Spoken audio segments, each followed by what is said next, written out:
What's up guys, it's Bucky. Welcome to your 12th Java tutorial, and in this tutorial I'm going to be teaching you guys about something called a switch statement. Now what a switch statement does is test one variable, and depending on the value of that variable, pretty much it gives you multiple choices. So before we learn the switch statement, let me show you what we had to do with our knowledge so far. Let's make like a program that tells you what kids do at a certain age. So say we have a program that has a variable called age, and the kid's age is 3 right now. What we would have to do right now is make an if statement for each age and put if age is equal to 1, and then we would have to put something like system, then we would put out and stuff like that, and it would just get a pain in the butt. And then we would have, after 1, we would put if age is equal to 2 and then do your stuff down here. And as you can see, we don't want to type all that stuff for each number, so I wish there was an easier way just to test age for a bunch of different things. Well, actually, you don't have to write 10 different if statements if you want to test age 10 times. You can only write something called a switch statement once, and it will give you many different options. So instead of writing 10 different if statements to see what a kid does from ages 1 to 10, let me show you guys what to do. What you do is write the word switch, and what switch does is find the variable value in the parameters. So what variable do we want to test? We want to test age. So after this, you just go ahead and write curly braces and give yourself a nice little switch body. Now instead of writing a bunch of if statements, all you would have to do is write, they're called cases. Now what case means is if the value of age is equal to 1, what do we want to do? And after case 1, go ahead and put a regular colon. And I don't know if you guys can see this, but this is a regular colon after the 1 and not a semicolon. So in the case of 1, let's go ahead and system out print line. So what can they do at 1? You can crawl. And then after this, you want to add something called break. Now what break does is it means, alright, if this is true and age equals 1, then we have no reason to go to the rest of the program, so you can just exit. And I'll be talking about that more later, but for now, just make sure you have it. So you can just repeat this for as many options as you want. So in the case of 2, what do we want to happen? Let's just copy this. Copy, save yourself some time. You can talk. So in the case of 2, if age equals 2, what do we want to do? We want to print you can talk and then break. And let's go ahead and make one more. In the case of 3,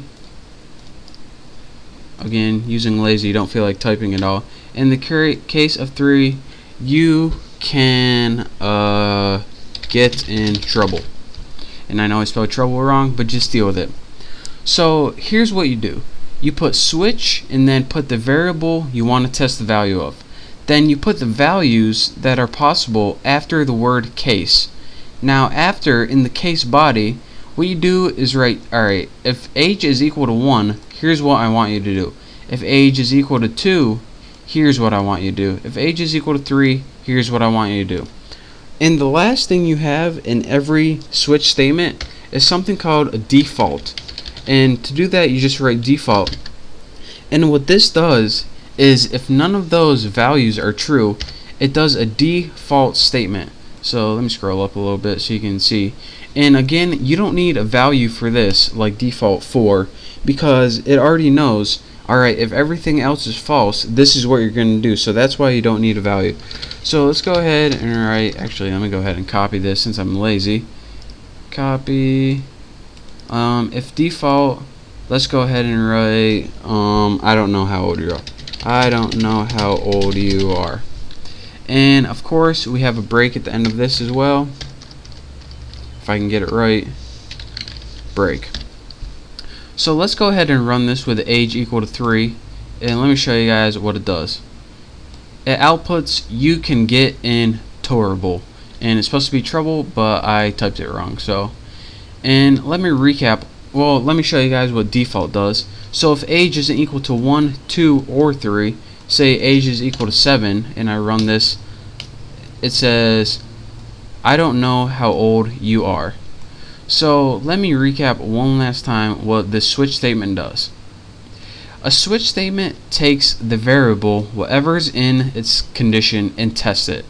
So then it looks through the cases to see what value that variable is equal to. If it's equal to the value 1, it prints this.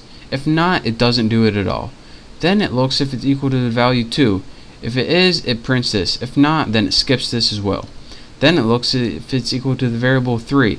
If it is, it prints this. If not, again, it skips all of these. And then if it doesn't hit any one of these, then it goes default. And what default means is I ran through all these options and none of them worked. So by default, I got to do something. This can't be just a waste of a program. So by default, I want to output I don't know how old you are.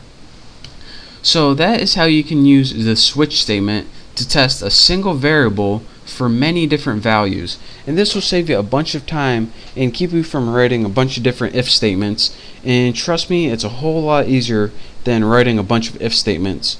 So that's your basic on the switch statement. It will save you a bunch of time. So thank you guys for watching. Hopefully you learned a little something. Copy this, play around with it, and pretty soon you'll be an expert at the switch statement. So again, thank you guys for watching. Don't forget to subscribe to my channel, and I'll see you next tutorial.